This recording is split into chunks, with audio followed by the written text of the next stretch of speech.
Саламатсыздарбы, урматтуу телекөрүүчүлөр жана радио угармандар. Биз республикалык штабтын пресс борборунда брифингди баштап жатабыз. Оор ортопедиялык оорулардан кийин эмдөө алууга болобу? Бул суроого медицина илимдеринин доктору, профессор, Бишкек травматология жана ортопедия илим изилдөө борборунун директорунун орун басары Исаков Бакытбек жооп бермекчи. Здравствуйте, уважаемые телезрители и радиослушатели. Мы начинаем брифинг пресс-центра Республиканского центра.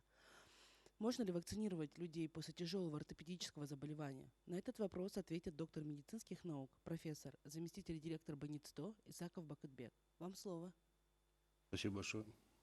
Урматтуу мекендештер, бүгүнкү кыска баяныбыздын темасы ушу ортопедиялык патологиядан кийин жарандар вакцина алса болобу же болбойбу деген темада болмокчу. Айта кетсе, бул ортопедиялык патология бөлүнгөнүн айтып коелук. Баягы биринчи түрү бул туубаса деп коет. Эненин ичинде түйүлдүк пайда болуп, өнүгүп чоңойгон учурда эле кандайдыр бир тышкы же ички себептер боюнча ошо баланын кол бутунун сүйөктөрүндө же болбосо омуртка сүйөктөрүндө же жамбас сүйөктөрүндө кандайдыр бир туура эмес өсүш пайда болот. Нормадан тышкары ошол патология, ошол өзгөрүш менен бала төрөлүп, ушул учурда бала балдар ортопедиялык патологиясы менен төрөлөт. Бул учурда балдар ортопеди алектенет. Ал эми ушул илдет менен алектенген бул балдар ортопедиясы деген илим алектенет. Ошол кандайдыр бир патология менен, ортопедиялык патология менен бала өсүп чоңоюп жетиле берет, 18 жашка чейин чыгат. Өзүңүздөр билгендей, 18 жашка чейин биздин өлкөдө вакцина балдарга сайылбайт. Ошондуктан бала чоңоет, баягы кадимки эле мектептерде окуйт, жогорку окуу жайга өтөт, чоңоет, керектүү учурларда турмуштанат, бирок баягы патология, ортопедический патология кала берет. 18 жаштан өткөндөн кийин балдарды чоңдор ортопедиясы деген илим, изил илимдин көзөмөлүндө болот. Айтып кеткендей эле, ошо балдар кадимкидей эле мектепте окуп, иштеп, турмуштанып, жакшы эле кадимкидей жарандардын катарындагыдай эле жашап, окуп, иштеп жүрө беришет. Ошондуктан вакцина алганга биякта эч кандай противопоказания жок. Жарандардын катарында кандай жарандар кандай вакцина алса, ошондой эле ортопедия патологиясы менен жабыркаган адамдар вакцина ала берсе болот. Экинчи учур, ортопедиялык патология пайда болушунун экинчи учуру бул жаракаттар. Жаракатында жаткан травма, баягы кол бутунун сүйөктөрү же болбосо омуртка жамбас сүйөктөр кандайдыр себептерден же жол кырсыгы болобу, же жыгылып кетеби, же кандайдыр бир себептер боюнча жабыркап, сынып сүйөктөр, андан кийин жаран дарыланбаса же туура эмес дарыланбаса, же болбосо баягы нетрадиционный методдор менен дарыланып, ошонун кесепетинен дагы ортопедиялык патология пайда болушу мүмкүн. Бул учурда организм кандайдыр бир өзүнүн кошумча мүмкүнчүлүктөрүн кошуп, ошо дартка ылайыкташып, кадимкидей эле жашаганга жаран аракет кылат. Ошондуктан бул учурда деле баягы вакцинаны алыш же албаш деген суроо коюш туура эмес. Анткени кадимки катардагы жарандардай эле жарандар, ошо ортопедиялык патология менен жабыркаган жарандар вакцина ала берсе болот. Дагы бир айтып кетчү нерсе, бул травма. Бул ортопедия менен травматология экөө бир чогуу илим бир. Ошон үчүн травма боюнча дагы айта кетелик.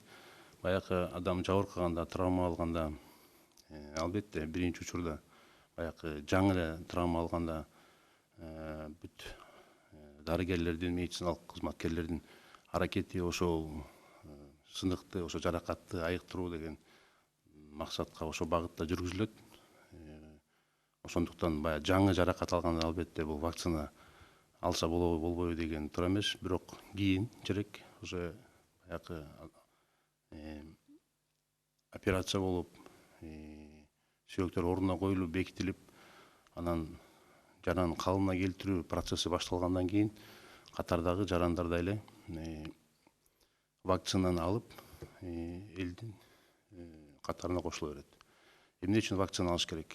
Азыр мына көрүп атабыз, телевизордон көрүп атабыз, чоң эл аралык мелдештерде мынакей трибуналардын баары толуп, элдер маскасы жок эле өткөн учурларды көрүп атабыз да.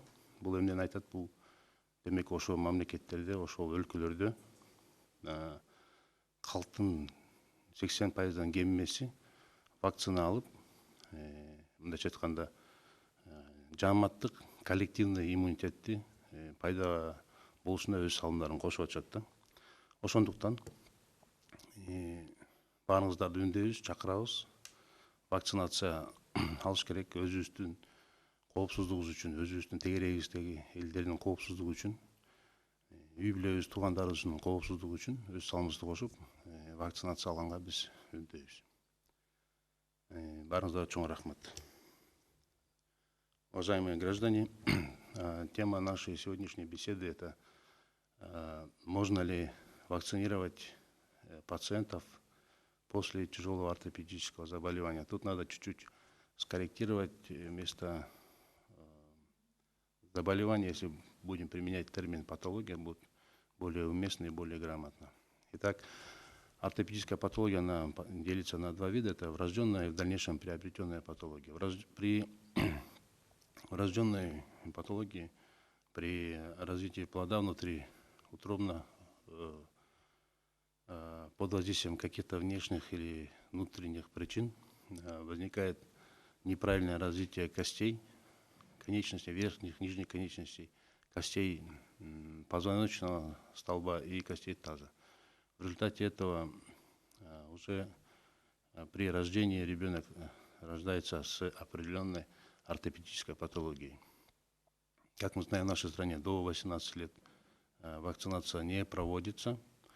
Ребенок растет, развивается, включает, конечно, проходит курсы лечения, включает компенсаторный приспособительный процесс, адаптируется к своей патологии. Он может учиться даже в обычной школе в большинстве случаев. Также нужно отметить, что в большинстве случаев ортопедическая патология может быть и незаметна для окружающих детей, для окружающих людей. А в дальнейшем человек успешно учится, заканчивает среднюю школу, высшее учебное заведение, работает, и по достижению 18 лет переходит под наблюдение взрослого ортопеда. Конечно, он растет, но ортопедическая патология остается. Как мы уже сказали, эти люди, они живут обычной жизнью, работают, то есть ничем не отличаются от окружающих их граждан. В связи с этим противопоказаний для получения вакцинации у данного контингента людей нету. То есть спокойно, без каких-либо опасений пациенты с ортопедической патологией могут получать вакцинацию.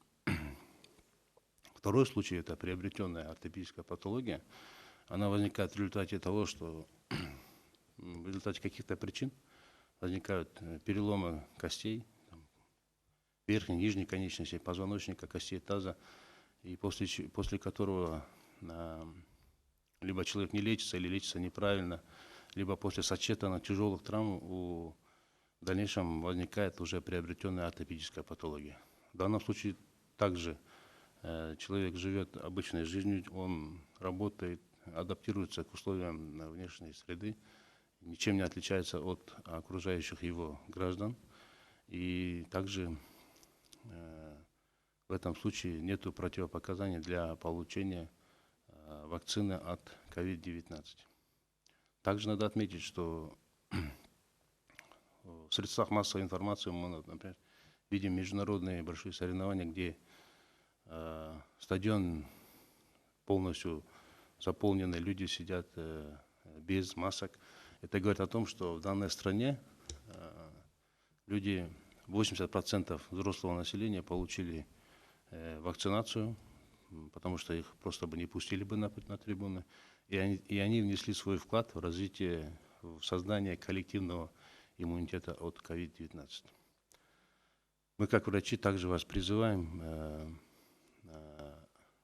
вакцинироваться, призываем внести свой вклад в создание коллективного иммунитета во благо здоровья, прежде всего, самого себя, окружающих людей, родных, близких, родственников. Врачи, призываем вас вакцинироваться. Спасибо большое. Рахматчон. Искирте кетсек түз эфирде ЛТР, КТРК, Алато 24, Пирамида, 5 канал, ЛФМ радиосу, 1 радио, ЛТРдин YouTube каналында жана Facebook баракчасынан көрө аласыздар. Саламатта болуңуздар. Берегите себя и своих близких.